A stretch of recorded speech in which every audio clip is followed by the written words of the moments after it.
Bismillahirrahmanirrahim. Assalamualaikum warahmatullahi wabarakatuh. Alhamdulillahirabbil alamin wassalatu wassalamu ala asrafil anbiya'i wal mursalin sayyidina Muhammadin wa ala alihi washabihi ajmain, amma ba'du. Saudara-saudara sekalian, kembali kita di kajian Al-Qur'an secara tafsiriyah. Adapun surah kita bahas masih di surah As-Sajdah bagian terakhir di ayat 27 sampai dengan 30. Sebagaimana biasa, kita membaca ayatnya secara bersama-sama sebelum kita melakukan kajian secara tafsiriyah. Saya berharap saudara-saudara, teman-teman bisa memberi tafsir atas ayat-ayat yang kita bahas kali ini sebagaimana pengalaman bacaan kita. Mari kita baca ayatnya secara bersama-sama. Tafadhal. أعوذ بالله من الشيطان الرجيم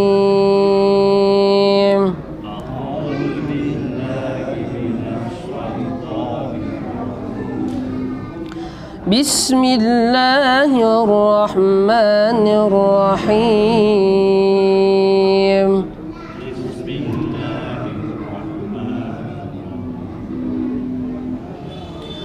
أولم يروا أنا نسوق الماء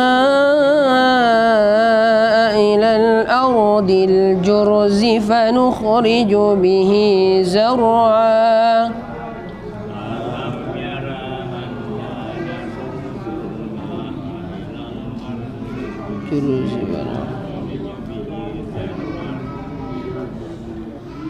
تأكل منه أنعامهم وأنفسهم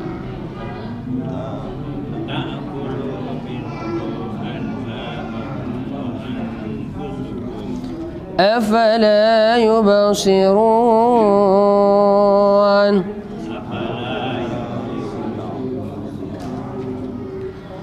ويقولون متى هذا الفتح إن كنتم صادقين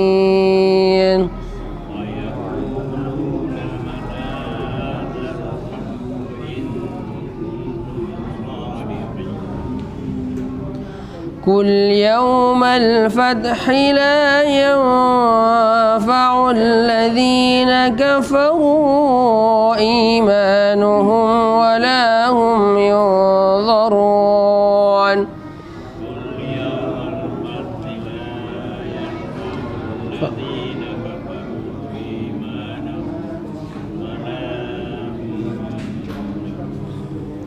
فأعرض عنهم وانتظر إنهم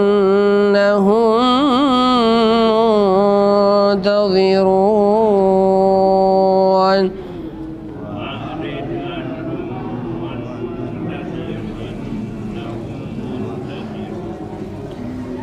صدق الله العظيم. Assalamualaikum warahmatullahi wabarakatuh. Alhamdulillah alladzi 'allama bil qalam 'allamal insana ma lam ya'lam.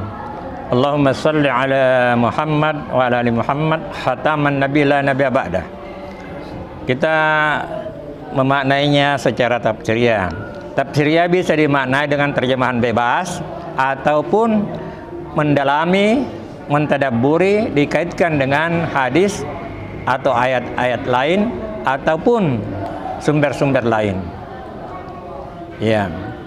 Jadi di sini pada ayat 27, apakah mereka tidak melihat bahwa Allah itu telah menurunkan hujan pada daerah yang tandus kemudian tumbuh?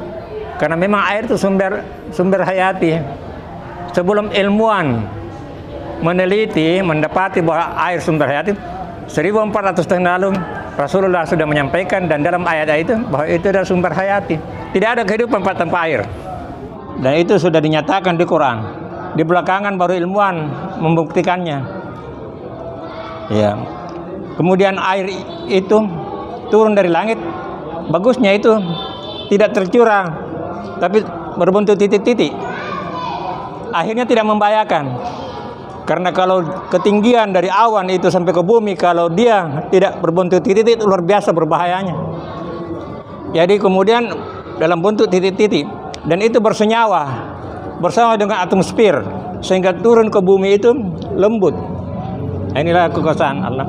Makanya dalam ayat dikatakan demi langit yang mengembalikan.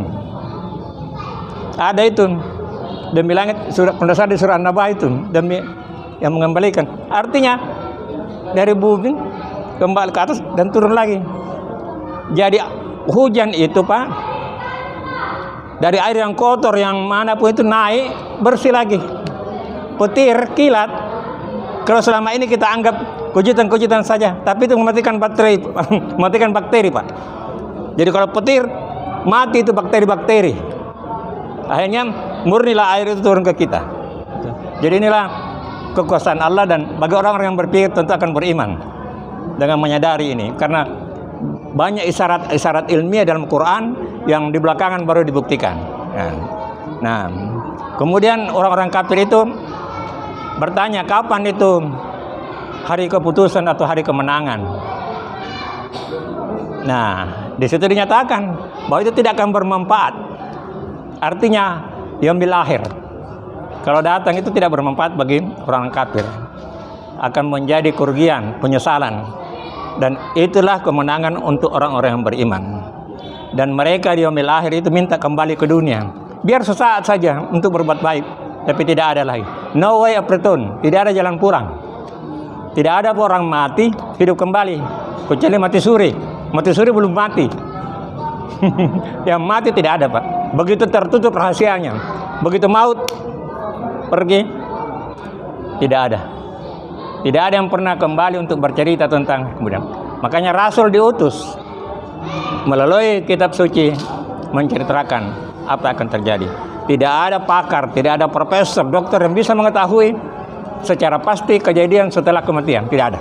Karena tidak ada pernah riset, tidak ada penelitian ke sana. Yang bisa berbicara tentang itu hanya kitab suci. Kitab suci sangat banyak, tapi yang sampai ke kita ini adalah Al-Quran, merupakan rangkuman. Jadi biar kita tidak baca Zabur, Injil, ada di sini semua. Jadi inilah mukjizat dari Nabiullah Muhammad SAW. Baru pertama ikut ya. Bismillahirrahmanirrahim. Assalamualaikum warahmatullahi wabarakatuh. Alhamdulillah wa syukrillah. Ya Pak. Kan kita tadi berbicara air Pak. Ya.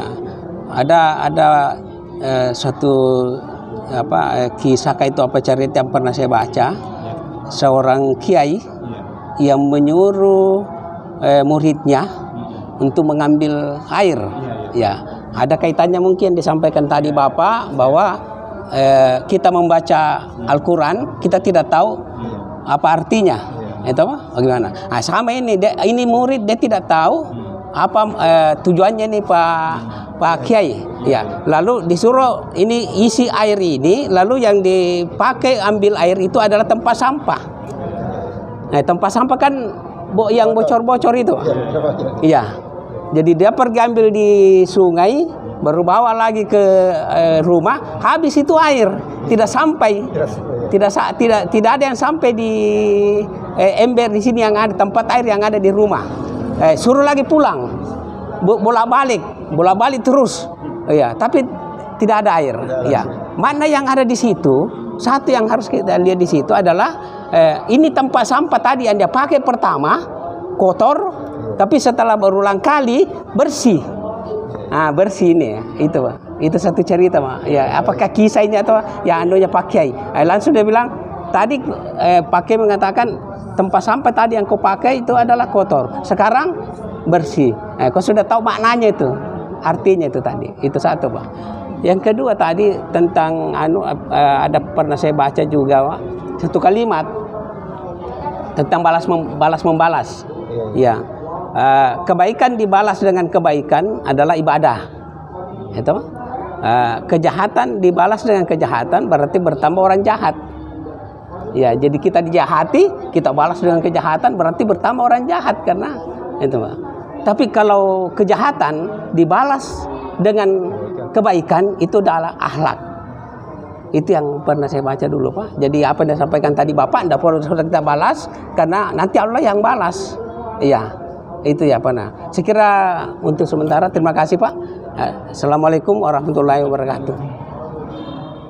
Air itu memang sumber hayati. Inilah seorang kiai kadang-kadang itu menyuruh muridnya itu karena dia memiliki hikmah. Jadi sesuatu yang dia ketahui, murid tidak ketahui, tapi diajarkan prakteknya. Nah, itulah kebijakan seorang kiai. Kalau dia cerita saja itu mungkin belum dia, tapi dia alami. Ini namanya to experience, mengalami. Agama itu memang dialami, bukan diwacanakan, tapi dialami. Dan ini dialami. Jadi satu pembelajaran yang dialami. Makanya orang itu katakan experience is the best teacher. Pengalaman guru yang paling baik. Jadi dia alami, jadi dia paham langsung. Begitu tumbuh bunga-bunga, dia paham.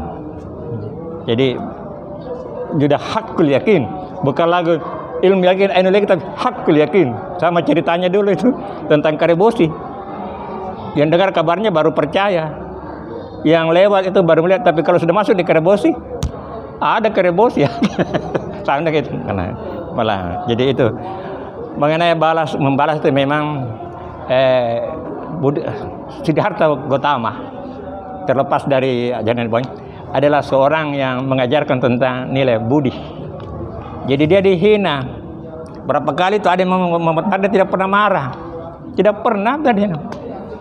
Akhirnya frustrasi itu dia tanya, kenapa? Saya selalu membuat kau marah, tapi kau tidak pernah marah.